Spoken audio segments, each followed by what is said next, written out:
Today, we're going to try and untangle the massive intellectual web of a man some call the most important philosopher alive. And our story kicks off in a very modern place, with a single tweet that sent the academic world into a complete frenzy. So, picture this. It's January 2010, and the philosophy world is buzzing. Why? Because it looked like Jürgen Habermas, this towering figure in German philosophy, had at 80 years old joined Twitter. I mean, could he really boil down his massive, complex theories into 140 characters? It seemed a little off. And yeah, if you were feeling skeptical, you were onto something, because the answer was, well, not quite. As it turns out, the account was a fake, a Twitter jacking, as people started calling it. But here's the wild part. This wasn't just some simple prank. The tweets themselves, they felt surprisingly authentic. I mean, these weren't just clever imitations. The prankster was literally cutting and pasting sentences directly from one of Habermas's own academic papers. So the words were his, but the platform definitely wasn't. And this whole bizarre act of digital impersonation got people asking a really fascinating question. Could the internet actually revive one of his most famous ideas? Eventually, the person behind the account was revealed. It was a Brazilian PhD student named Rafael. And he wasn't a troll. He was an admirer who just wanted to share the work of a philosopher he looked up to.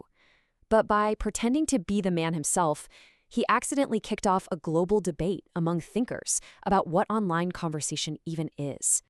And that debate brings us right to the big idea at the heart of this entire story, the public sphere. So for Habermas, the public sphere isn't just any old place where people talk. It's a special kind of space.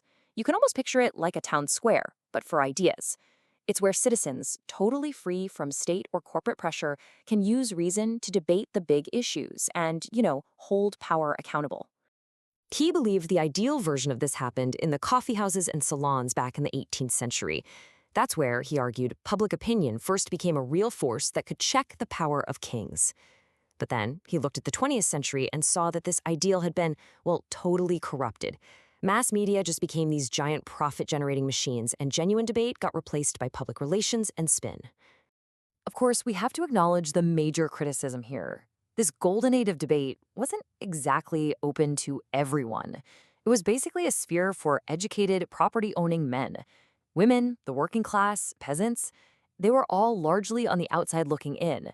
Now, Habermas knew this, but he argued that the principles that were born in that era were still absolutely worth saving. But why was he so dedicated to this optimistic vision of reason and debate? To really get that, you need to understand who he was rebelling against, his own teachers at the famous Frankfurt School. You see, the first generation of the Frankfurt School, guys like Adorno and Horkheimer, were profoundly pessimistic. I mean, they'd witnessed the rise of fascism firsthand, and they saw modern society as a total system of delusion. Their whole philosophy was about saying no. Then along comes Habermas, the star of the next generation, and he's the complete opposite. He was an optimist, a Pollyanna who truly believed society could be fixed through communication and finding consensus. This quote from his teacher, Adorno, it just captures the incredible darkness that Habermas inherited.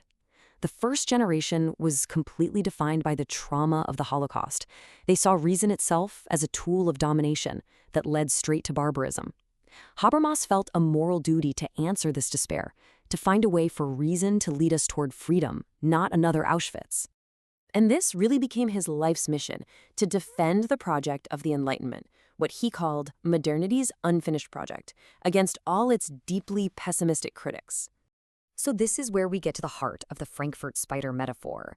The philosopher Nietzsche once called Immanuel Kant a catastrophic spider for trapping thought in a web of concepts.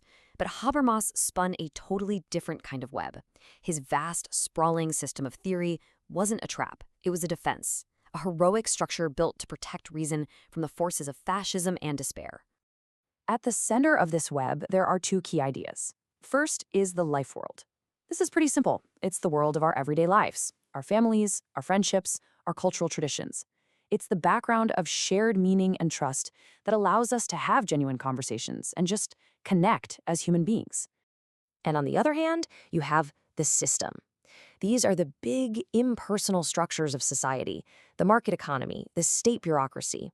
The system doesn't care about human connection. It runs on a cold logic of pure efficiency and control. This is what Habermas calls instrumental reason, using reason simply as a tool to get things done.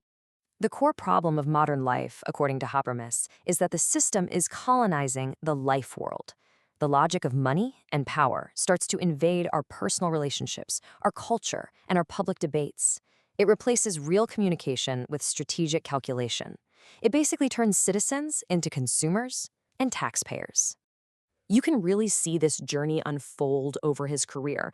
He starts in the 1960s diagnosing the problem with his book on the public sphere. By 1981, in his absolute masterpiece, The Theory of Communicative Action, he fully lays out his ideas of the life world and the system. His entire career was really a search for ways to defend human connection from the cold logic of the system. But Habermas wasn't stuck in the past. Not at all. As the world changed, so did his thinking. And that led him to face some new doubts and develop some really surprising new ideas. And here we are, full circle.